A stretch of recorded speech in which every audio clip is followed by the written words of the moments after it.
করতে হবে, সবর ইখতিয়ার করতে হবে, ইহসান দেখাইতে হবে। মানুষের সাথে খারাপ ব্যবহার করা যাবে না। সবরের ভিতরে নামাজি হালতে আল্লাহর কাছে চাইতে হবে। সরকার দো আলম সবে মাত্র ফাতে মক্কা হয়েছে, মক্কা কেবলমাত্র বিজয় হয়েছে, আল্লাহর নবী সিংহাসনে বসে গেছে। খুব মনোযোগ দিবেন, সিংহাসনে বসার পরে আয়াত নাজিল হয়ে গেল। আল্লাহ পাক রব্বুল আলামিনের প্রিয় পয়গম্বর সরকার দো আলম নবী আমার আলী, আবু বকর, উসমান, উমর ডাক দিয়া বলে, সাহাবায়ে কেরামের দল, সবে মাত্র সিংহাসনে বসলাম, এখনো আমি পুরা রাষ্ট্রটাকে মোটিফাই করবার পারি নাই। রাষ্ট্রের ভিতরে আমার সাহাবীরা অনেকেই শাহাদাত বরণ করেছে, বিধবা অনেক সাহাবীর স্ত্রী আমার কাছে আসতেছে, ত্রাণ নেওয়ার জন্য চায়, কিছু চাউল চায়, কিছু ডাউল চায়, কিছু খেজুর চায়, কিছু জবের আটা চায়। আমি মুহাম্মদ তো এখনো কোষাগার খুলি নাই, কোষাগারের ভিতরে তো কোনো খাবার মজুদ করা নাই, আমি কিভাবে তাদেরকে সান্ত্বনা দিব, আমি কিভাবে তাদেরকে রেসপেক্ট করব? আল্লাহর নবী পেরেশান হয়ে গেল। জিবরাইল আয়াত নিয়া পয়গম্বরের সামনে হাজির হয়ে গেছে। ও নবী আমার, সবর ইখতিয়ার করেন, ধৈর্য ধারণ করেন, নামাজের ভিতরে আল্লাহর কাছে সাহায্য প্রার্থনা করেন, দেখবেন আমার আল্লাহ সব সমস্যার সমাধান নামাজের ভিতরে দিয়া দেয়। আল্লাহ আল্লাহ क्या मुबारक नाम है, अल्लाह अल्लाह मोमिनों का काम है, अल्लाह अल्लाह इसे शीरी इस्तो नाम शीरे शौकर्मी कुना जानम तमाम। আল্লাহর রাসূল সাল্লাল্লাহু আলাইহি ওয়াসাল্লামের সামনে জিবরাইল আয়াত নিয়ে নাজিল হয়ে গেছে। সাহাবায়ে কেরামরা ডাক দিয়া কয়, নবী আমার, সমস্যার সমাধান তো কিভাবে করবেন? আল্লাহর কাছে সাহায্য প্রার্থনা করা রাখবে। বিশ্ব নবী সরকার দো আলমের হঠাৎ মাথায় একটা ফিকির আসলো, একটা চিন্তা আসলো। ইহুদিদের ভিতরে একটা বড় তাওরাতের পণ্ডিত আছে, ইহুদিদের বড় একটা গুরু আছে, ধর্মগুরু, ইহুদিদের বড় একজন পাদ্রী হযরতে মুহাম্মদ নবীর মাথায় এটা এমন অবস্থায় ফিকিরে চলে আসছে যে সে অনেক টাকাওয়ালা ধনাঢ্য ব্যক্তি। খুব মনোযোগ দিবেন, আল্লাহর নবী সরকার দো আলম বলে, আবু বকর, উসমান, উমর, তোমরা তো মাঝে মাঝে আমার কাছ থেকে এক ইহুদি পাদ্রীর সংবাদ কথা শুনতাম। বলে হ্যাঁ শুনতাম। বলে তার নামটা ছিল জায়েদ। ইহুদি জায়েদের কথাটা তোমরা বারবার আমার কাছ থেকে শুনতা। ও আবু বকর, একটু খবর নাও, একটু খোঁজ লাগাও, দেখুনি ইহুদি জায়েদের বাড়িতে আমাকে কিছু টাকা কর্জে হাসানা দেওয়ার মতো তার কাছে আছে কিনা, একটু খবর লাগাও। আল্লাহ পাক রব্বুল আলামিনের প্রিয় হাবিবের সাহাবীরা ইহুদি জায়েদের বাড়িতে যায়, ডাক দিয়া বলে, ও ইহুদি ভাই, বিশ্ব নবী সবে মাত্র ক্ষমতায় বসেছে, আপনার কাছে কিছু টাকা কর্জে হাসানা চাওয়ার জন্য আসতে চায়, আপনি কি দিতে রাজি আছেন কিনা বলেন। ইহুদি জায়েদ ডেকে বলে, খ্রিস্ট ইহুদিদের পাদ্রী ডেকে বলে, আব্দুল্লাহর বেটা মুহাম্মদকে আমার কাছে পাঠায়া দেন, আমি তার সমস্যা সলভ করার চেষ্টা করব। লম্বা কথা সংক্ষেপে, আল্লাহর পয়গম্বর ইহুদির পাদ্রীর বাড়িতে হাজির হয়ে গেছে। সালাম দিয়া ডাক দিয়া বলে, ইহুদি ভাই, আমি সবে মাত্র রাষ্ট্রনায়ক হয়েছি, সবেমাত্র প্রেসিডেন্টের ক্ষমতা পেয়েছি, সিংহাসনে বসেছি, আমার শাহাদাত বরণকৃত সাহাবাদের স্ত্রীরা, বিধবা স্ত্রীরা অসহায়ত্ব জীবন যাপন করতেছে, তোমাদের কাছে এসেছি, তোমার কাছে এসেছি, তুমি যদি আমারে কিছু টাকা কর্জে হাসানা দাও, আমি তোমাকে 1 মাসের ভিতরে পরিশোধ করে দিব। ইহুদি ডাক দিয়া বলে, কত টাকা লাগবে বলেন? বলে 5000 দিরহাম দিলেই হবে। আল্লাহর পয়গম্বরের বক্তব্য শুনিয়া ইহুদিদের পাদ্রী জায়েদ ডাক দিয়া কয়, ও আব্দুল্লাহর বেটা মুহাম্মদ, আপনাকে আমি ভালোবাসি, আমার কাছ থেকে কর্জে হাসানা নিয়ে যান। 5000 টাকা, 5000 দিরহাম কর্জে হাসানা বিশ্ব নবী ইহুদি পাদ্রীর কাছে নিয়ে আসছে। সময় দিছে কত মাস? আরো জোরে কোন কত মাস? যদি কারো কাছ থেকে কেউ কর্জে হাসানা নেয়, সময় যদি 1 মাস কিংবা 2 মাস কিংবা 1 সপ্তাহ দেয়, এর ভিতরে পাওনাদার দেনাদারের কাছে চাওয়াটা সঠিক হবে না। কথা কোন ঠিক না বেঠিক? আল্লাহর পয়গম্বর খুব মনোযোগ লাগায়া দেন, সবর কাকে বলে, নামাজের ভিতরে আল্লাহ কিভাবে সমস্যা সমাধান করে, সবরের ভিতরে মুসলমান কিভাবে আগায় যায়, খুব মনোযোগ দিয়ে দেন। মুসলমান, লম্বা চূড়া কোনো বয়ান নয়। সরকার দো আলম নবী আমার টাকা 5000 দিরহাম আনার পর সাহাবায়ে কেরামদেরকে ডেকে বলে, প্রত্যেকটা গরিব অসহায় মিসকিনের বাসায় এই টাকা দিয়া কিছু জব কিনো, কিছু খেজুর কিনো, কিছু নবীজের পানি সবার ঘরে ঘরে পৌঁছায়া দাও, সবার কানে কানে আওয়াজ লাগায়া দাও, যারা অসহায় বিশ্ব নবী ত্রাণ দিচ্ছে, অসহায়দেরকে সাহায্য সহযোগিতা করতেছে। মুসলমান, দুনিয়ার কোন দিকে খেয়াল করবেন না।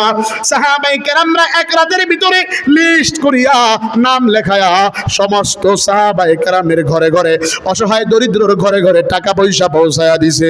3 দিনের পরের ঘটনা, 3 দিন পরের ঘটনা, বিশ্ব নবী সিংহাসনে বসা, বিশ্ব নবী মসজিদ নববীর ভিতরে বসা। এক সাহাবী এসে ডাক দিয়া বলে, পয়গম্বর, আমাদের মুসলমানের ভিতরে একজন মানুষ অসুস্থ, মাজুর ছিল, সে পৃথিবী থেকে ইন্তেকাল করেছে, ইহলোক ত্যাগ করেছে, তার জানাজায় যাওয়া লাগবে। সরকার দো আলম বলে, ঠিক আছে চলো আমরা জানাজার নামাজে যাই। লম্বা কথা সংক্ষেপে, আল্লাহর পয়গম্বর আবু বকর, আলী, উসমান, ওমর বড় বড় সাহাবীদেরকে সাথে করে নিয়া সরকারে দো আলম মুসলমানের জানাজায় হাজির হয়েছে। ইহুদি পাদ্রীটাও ওই দিন ওই জানাজায় হাজির হয়েছে। লম্বা কথা সংক্ষেপে, ইহুদির মনে মনে উদ্দেশ্য ভালো ছিল না, আব্দুল্লাহর বেটা মুহাম্মদকে যে কোনো ফায়দায় তাকে অপমান করা লাগবে, এই চিন্তা ছিল ইহুদি পাদ্রীর মাথায় মাথায়। মুসলমান, মনোযোগ লাগায়া দেন। সরকারে দো আলম নবী আমার জানাজার নামাজ শেষ করিয়া সাহাবায়ে কেরামদেরকে সাথে নিয়ে রে একই রাস্তা দিয়ে হাঁটা, অপর রাস্তা দিয়া ইহুদিও আসতেছে। মেডেল পয়েন্টে বিশ্ব নবীকে ডাক দিয়া বলে, আব্দুল্লাহর বেটা মুহাম্মদ তাহলে না, মুহাম্মদ দিকে আসো।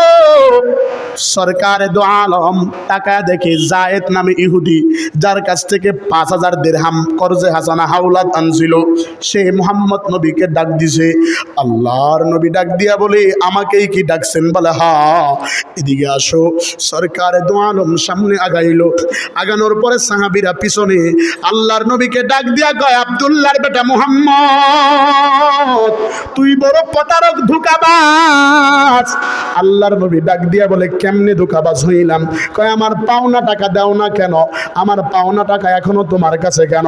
আল্লাহর নবী ডাক দিয়া বলে, ভাইজান, আমি তো আপনার কাছে 1 মাসের ডেট নিয়ে টাকা আনছিলাম, এখন সবে মাত্র 2-3 দিন হয়েছে, এখনই কেন আপনি আবার টাকার জন্য আমাকে বলতেছেন? এই কথা বলার পরে ইহুদি আল্লাহর নবীর কলারের ভিতরে ধরিয়া, আল্লাহর নবীর জামার ভিতরে খপাস করে ধরে সরকার দো আলমকে জমিনের ভিতরে লুটা দিছে। যেই মুহাম্মদ নবীর গায়ের ভিতরে মশা মাছি পরা হারাম, ওই গায়ের ভিতরে ইহুদি আঘাত করিয়া ফলাইছে। আল্লাহর নবী জমিনে লুটায়া গেছে। আবু বকর তো নরম দিলের সাহাবী, ওমর ফারুক আর দাঁড়ায় থাকবার পারে নাই। ওমরে ফারুকের যে তরবারি কাছে ছিল, তরবারি থেকে খাপ মুক্ত তরবারি করিয়া ইহুদির কল্লা বরাবর হাত ধরে তরবারি লাগায়া ফেলাইছে, কল্লার ভিতরে ছুরি লাগায়া ফেলাইছে, কল্লার ভিতরে তরবারি লাগায়া ফেলাইছে। আল্লাহ পাক রব্বুল আলামিনের প্রিয় পয়গম্বর সরকার দো আলম নবী আমার ডাক দিয়ে বলে, উমর, না না না, এ আমার মেহমান, এর গলায় সূরা দরবার পারো না। উমর বলে, নবী আমার, আপনাকে আঘাত করে জমিনে লুটায়া ফেলাইছে, আমি উমর জীবিত থাকতে আপনার গায়ে একটা ফুলের আঁচড় পড়তে দিব না। দুনিয়া কি সাদাকত মে তেরা নাম রহেগা, দুনিয়া কি সাদাকত মে তেরা নাম রহেগা, उमर तेरा नाम से इस्लाम रहेगा, उमर तेरा नाम से इस्लाम इस्लाम रहेगा। ला हौला वला कुव्वता है कैसा मुसलमान, नमाज नहीं रोजा नहीं नामे मुसलमान, नमाज नहीं रोजा नहीं नामे मुसलमान। ला हौला वला कुव्वता है कैसा मुमिन है, हज नहीं ज़कात नहीं नामे मुमिन है, हज नहीं ज़कात नहीं नामे मुमिन है। আচ্ছা মানুষ বলো দেখি রাত্রি কেন কালো, সূর্য বলো কোথা হতে পাইলো এত আলো, আরে ফুল গুলো নানান রঙের কেমন করে হয়, পাতাগুলো সবুজ বটে ফুলের মতো নয়, আরে ডিমগুলো একই কালার পার্থক্য নাই মুটে, সাদা কালো বাচ্চা বলো কেমন করে ফুটে, আরে পশু পাখি কয় না কথা মানুষ কেন কয়, বলো বলো ওহে মানব এসব কেমন করে হয়। আমরা সবাই বাস করি এই পৃথিবীর অঙ্গে, হাতের লেখা মুখের চেহারা মিলে না কারো সঙ্গে, আর মিলে না কলমের সই বুড়ি আঙ্গুলের টিপ, এই সব কিছু প্রমাণ করে আল্লাহ একজন আছেন ঠিক। আরো জোরে কোন ঠিক না ব্যাঠে, চলবে কি চলবে না, আরো জোরে কোন চলবে কি চলবে না, কিভাবে চলবে? মুসলমান তো ইহসান নাই, মুসলমানের ভিতরে আরেকজনের প্রতি ভালোবাসা তো নাই, সবর নাই, মুসলমান সর্বদাই হট মেজাজে থাকে।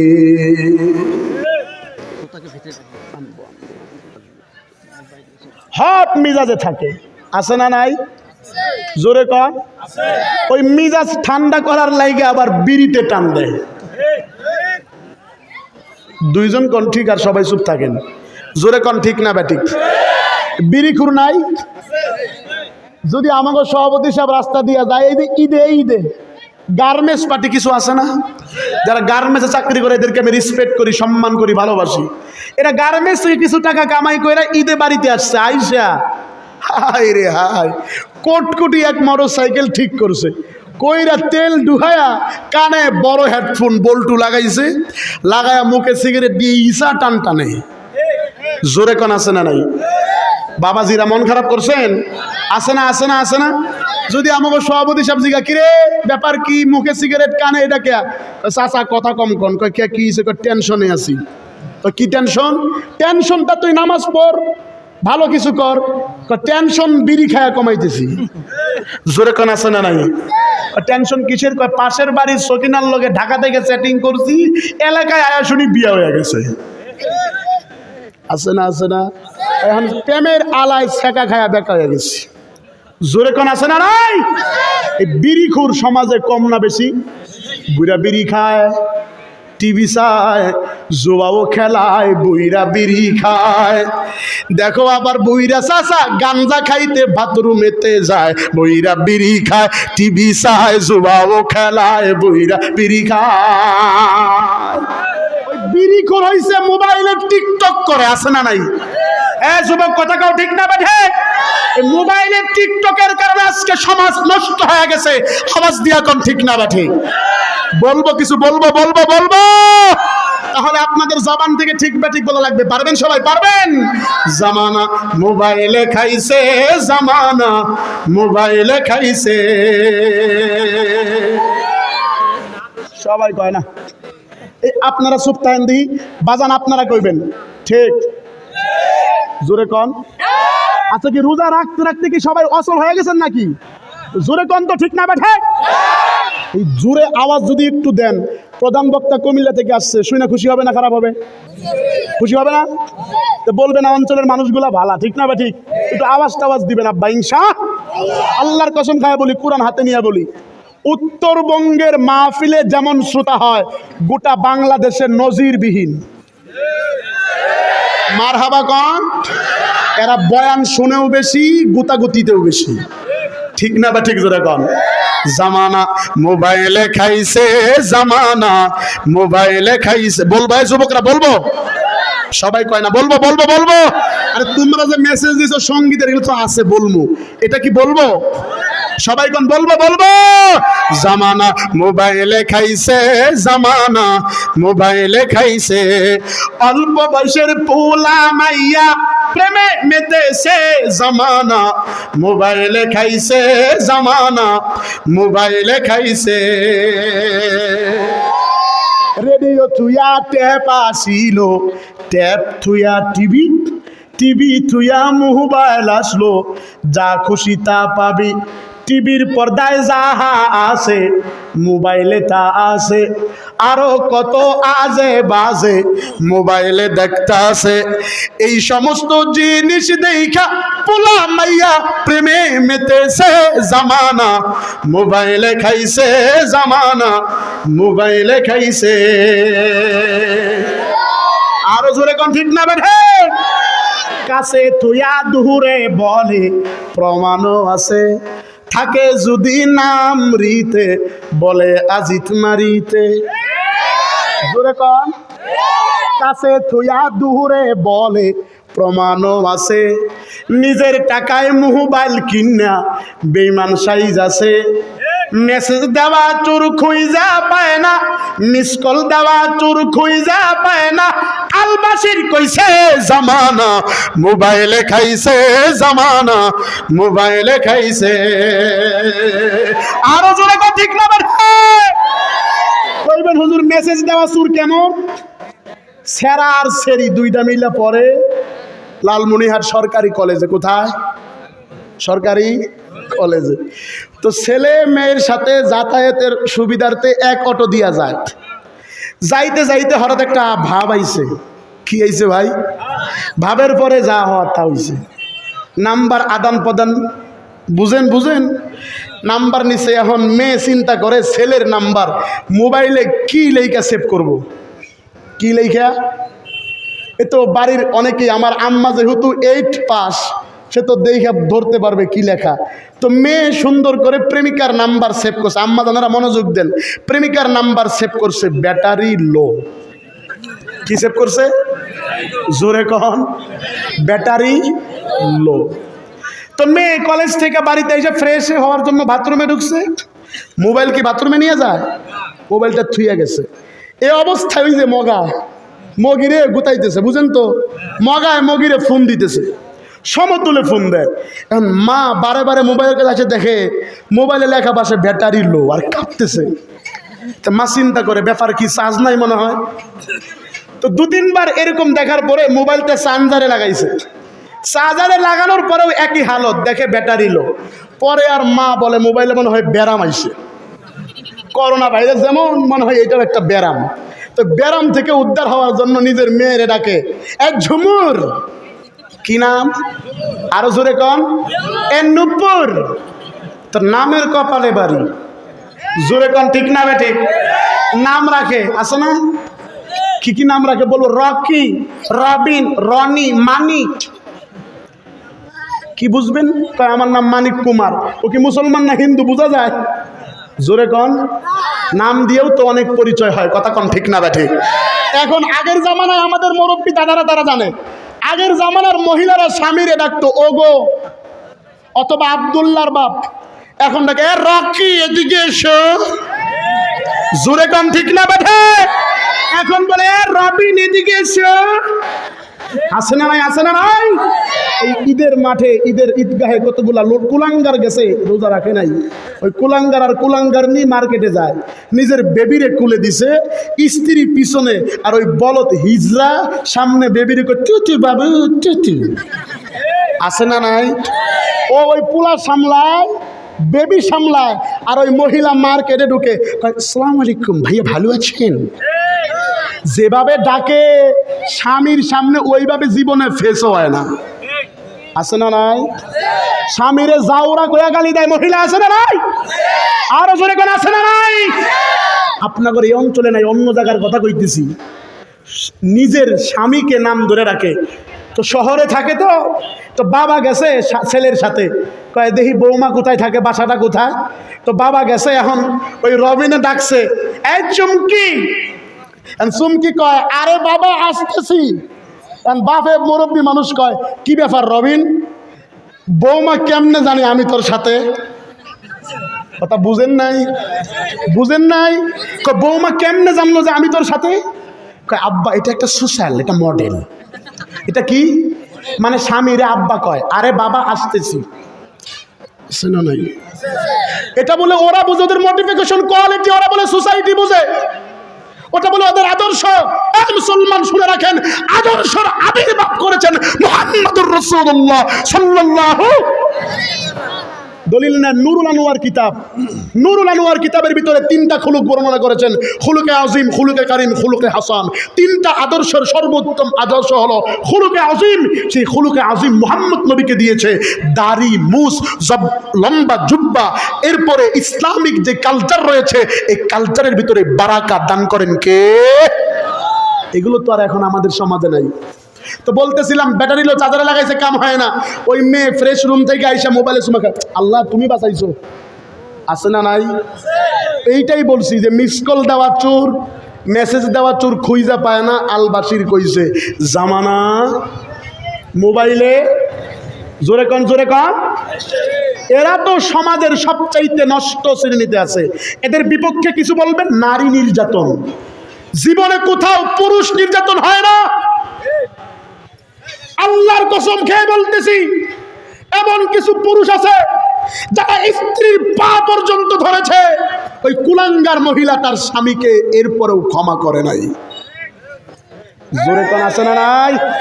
ও তোমারে জিগাইলে বুঝবা, এখন তো ঠিক কও না, কারণ ঠিক কইলে বাড়িতে গেলে ফেদা নিয়ে আছে।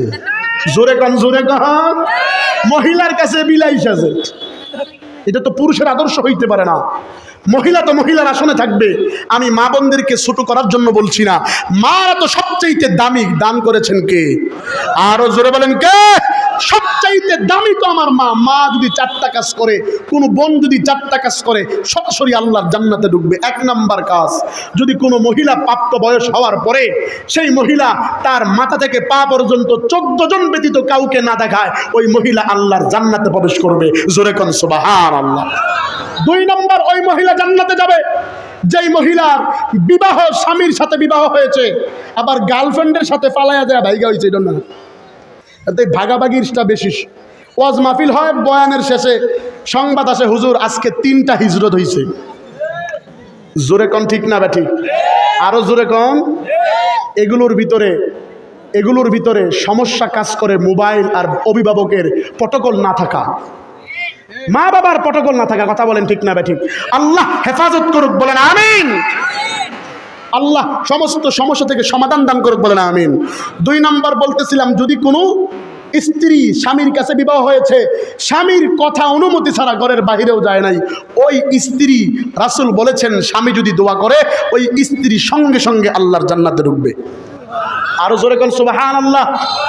3 নম্বর, ওই মহিলা জান্নাতি যেই মহিলা আল্লাহর পক্ষ থেকে যা হুকুম এসেছে, তাদের হায়েস নেফাজ যেগুলো হয়, এগুলোর ব্যতীত যা কাজ রয়েছে তা যদি গুরুত্বপূর্ণ কাজ করে, আমার রাসূল বলেছেন ওই মহিলা জান্নাতি। 4 নম্বর, ওই মহিলা জান্নাতি যেই মহিলা স্বামী স্ত্রী একসাথে সহবাস করার পরে গোসল বানায়া ফজরের আগে আল্লাহর কাছে দোয়া করে। আজকে তো সমাজের ভিতরে মাসালা জানেন, আপনি বহুত বড় পণ্ডিত, আপনি নিজেও গেদর, স্ত্রীটাও গেদর। জোরে কন। নিজেও গোসল করে না, স্ত্রীটাও গোসল করে, ওইভাবেই রান্না করে, বল দেখায় মাঠে যায়। আছে না নাই? জোরে কন আছে না নাই? দুপুর হয়ে যায়, এরপরও গোসল করে না। মনোযোগ দেন, যদি নাপাক অবস্থায় কোনো স্ত্রী রান্না করে, ওই খাবার যদি শ্বশুর শাশুড়ি খায়, এদের ভিতরে বরকত আসবে? আসবে? স্বামী ওই খাবার খায়া গিয়া পরিবহন চালাইলে পরিবহনে অ্যাক্সিডেন্ট হওয়ার আশঙ্কা থাকবে। রাসূল বলেছেন, যদি কোনো স্ত্রী সহবাসের পরে এরকম গোসল করে, তাহারাত অর্জন করে, আল্লাহর কাছে চায়, আমার মালিক তার জীবনের গুনাহ ক্ষমা করে দিবেন। জোরে কান সুবহানাল্লাহ। আর জোরে কান সুবহানাল্লাহ।